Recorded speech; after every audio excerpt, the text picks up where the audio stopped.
we're going to familiarize ourselves with our iAquaLink app.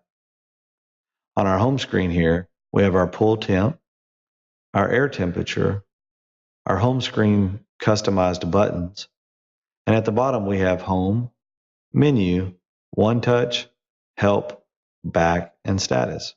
If we select status, we quickly see the items that are currently on in our pool configuration.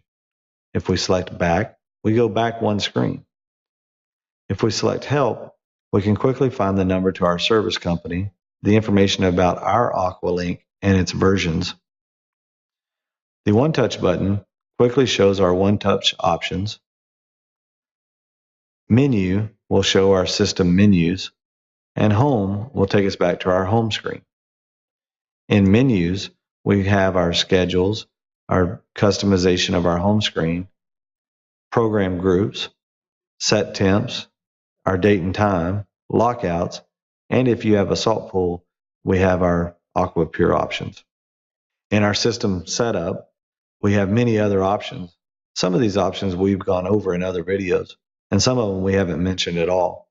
A lot of these options may not even pertain to your pool, but if you ever find yourself in need of a question in regards to some of these other options, please feel free to contact us.